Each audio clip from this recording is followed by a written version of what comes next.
As things evolved, the Knicks were willing to pay max contracts to Kawhi Leonard and Kevin Durant. Kawhi was willing to meet with them, but he wasn't going to meet until the 3rd. And they looked at it and said, well, there's no assurance that we're going to get Kawhi. And if we don't get Kawhi, then we're not going to be able to pry KD away from Kyrie. That's a bad bet. That's wishful thinking. So let's pivot. Let's say we're going to go in another direction. And ultimately, that was the... Okay, are you saying the Knicks would not have taken Kyrie? They would not have taken Kyrie for a year. They did not like the idea of him leading their team for a year, waiting for KD, ultimately. They weren't willing to see Boston 2 happen on their watch. Okay, so you're saying there was no choice left but for KD and Kyrie, because Kyrie was already pro Nets. Absolutely. It right? was basically those two looking to play together, and the Knicks looking at the idea of Kyrie being their leader for a year, waiting for KD, and still some question in terms of what's KD going to be when he gets here. But ultimately, we're a 7. The Knicks were able to tell Kevin, you have to pick another co-star? Yeah, well, that was it. I mean, that's why you got the news late about Kawhi and KD possibly joining up, because the idea was, hey, KD, if we got Kawhi, would you switch? And I was told that, yes, KD would switch if they got Kawhi.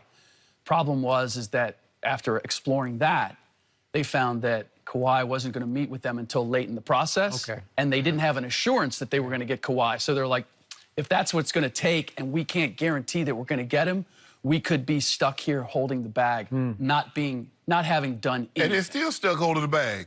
I mean, Julius Randle and Bobby Portis and Todd Gibson, that's not exactly murderer's row. I mean, basically what they resorted back to is 1990s. That's Charles Oakley, Anthony Mason, Charles Smith. That's what they got, Skip. Except they're not as good as those guys. Right. Go ahead. Here's the thing, though. They're also cognizant of the fact that they're a 17-win team. They have a lot of growth. And yes, if they could get... This was basically their approach. We will pay max money for players that we consider max money players. And there were only 2 guys definitively in this class that they saw as that, which is Kawhi and KD. And I agree with them. Right. They could have salvaged things and gone after a Tobias Harris or a Jimmy Butler or a Kemba Walker and signed them to max deals. And as of today, people would have said, oh, well, the Knicks didn't get their guys, but they did the next best thing. The problem is they would have been paying max money for guys who are not max players. Right. And maybe they would have won today, but they wouldn't have won down the line. So the fact that they held fire, I don't have an issue with that. And as mentioned, the thing about KD, I've been told by the Knicks, by a Knicks source that that is not true. That did they want to look at the medicals? Yes. Were they unwilling to give him a max contract? I've heard that's not true. The other part of it is... Chris Broussard also said we haven't seen the medicals. Even, let's say it was the case where they were willing to do that. I don't know that that's necessarily a bad idea. No, because you want to see the medicals. Exactly. And you may look at it and say, this isn't the greatest of bets. So we need to wait and see before this really pays out for the Nets. Go ahead. So what you're telling me is that Kevin Durant, in the end, prioritized friendship above all else, because his friendship with Kyrie, it won the day. Yes. That's what happened, because you can't tell me, because he was the biggest domino with the most leverage, if he had wanted to expedite a meeting with Knicks and number 2, he could have expedited that. He could have forced that last week. He could have pressured. He could have said, look, let's join forces on the Knicks. Would number 2 have listened to him? I think he would have. I could be wrong. Yeah, and as I was told with Kawhi would have said, you want to come play with me? Cool. You don't want to come play with me? Cool. Kawhi was good with playing with KD, but it would have been with the Clippers. And KD was the one who was, well, I'd like to play together, but I want it to be in New York. And that was the sticking point between those two. So most people agree that Kevin had his heart set early on a Knicks, being Knicks, right? Because, and I've just been beating this to death, and I'm going to say it one more time, the legacy move, the obvious legacy move, is to go save the Knicks. Yeah. because most people don't get it, but we've been around for a while, and we've been around the Knicks many, many nights, and we get the feeling of what it means in New York, even though they haven't won since 1973. It's the biggest sleeping giant in all of sports, and there's nothing close to the Knicks. And Kevin's legacy could have pivoted on, I just went and won a championship for the New York Knicks. Yeah. Now, he needs a co-star, and I thought it was Kyrie, but maybe, I get it. Kyrie did not do himself much that last justice year in in Boston. Boston. Nope, It was that pretty hurt. ugly. Yeah, no, it changed a lot. And so did KD's injury. Not only just for everybody on the outside, but for KD. Because everybody is saying, well, KD, you'll be okay on the other side. You'll be close to the same. And KD's asking, but what if I'm not? If he had not gotten injured, the idea of going into New York and saving the day and turning that around, I believe that would have been viable, and we'd be looking at a completely different So situation. to me, from a distance, Kevin got tired of fighting. He fought Russell, even though they loved each other off the floor, but he fought him on the court for all those years in Oklahoma City.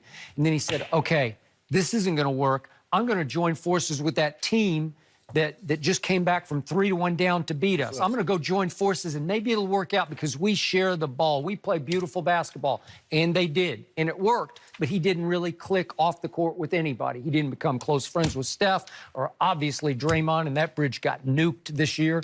And nothing clicked, and Clay kind of went his own way, and they got along fine, but they weren't close friends. He had one very close friend. He had two. He had DeAndre as well as Kyrie. And all of a sudden, this feels like a little bit of a semi-retirement move. Not that he doesn't want to win with the Nets, but all of a sudden he said, you know what? I'm just tired of fighting. I'm tired of fighting Draymond and Russell. Now I'm going to go with Kyrie and DeAndre. We're going to have fun, man. I'm going to show up every night in the locker room, and it's going to be a blast because we get along great, right? He loved Steph, and not playing with Steph is still, that was the thing that was holding him back from, do I still go back to Golden State? And ultimately, everything that happened with the injury and the idea that from the beginning of last summer, he was thinking, I want to go explore the next thing. I can't underscore enough how the idea of going to New York and resurrecting the Knicks was the plan going back to last summer, right? And the injury changed everything, changed it in his mind, changed it for the Knicks. I mean, it just had a profound So you're saying he has effect. some doubt about his ability to bounce back and be Kevin? I'm Kevin Durant. Who he's going to be on the other side of this. He's hoping for the best, but by no means is he feeling confident that he's going to be the same player. I know who feel confident. I feel confident about somebody. That's all you care about right now. Yeah, I really yeah, they talk about Kevin Durant, out of sight, out of mind, right? You don't have to worry about him anymore. Shannon is going to be, I have a feeling, is going to be insufferable for the next year. I do too. What I do, I ain't bothered nobody. You know who would become the best player on the planet. And we saw him. Yeah, we did. We saw him in the NBA Finals. We saw him reemerge in Game 5 of the NBA Finals and make his first 3 threes. Did you? And then it happened. Finals MVP. Yeah. Who has more Finals MVP? Kevin Durant or Kawhi? Who has more Defensive Player of the Year? Kevin Durant or Kawhi? Who's the better player? Which Kevin one Durant of these or that guys gonna be healthy in 2019? Kawhi or Kevin Durant? Which one of these guys will be on the Lakers? Such a huge Hey, break. did I? You got. He's already insufferable. It's like the heavens opened and said, "Here, let there be LeBron. Let him bounce back. No, but nobody wanted to play LeBron. Come Everybody back, hates LeBron. season for the ages." But you know, you remember Kevin Durant said, that, you know, the hullabaloo and it's toxic. Nobody wants to play with toxicity. I know a guy that want to get in the kitchen with all that So toxicity. that's why your guy posted that comeback season for the ages, right? He knew what was coming. What's coming? Yeah, he knew that number 2 was coming. Is he? Right? Is he? All right, we've talked about the East Coast, New York. Let's get to the West Coast after this break. We know what Shannon thinks. What does Rick think? Is Kawhi Leonard on his way to L.A.? Yeah, We'll as we discuss speak. that up No. next. As we speak. No.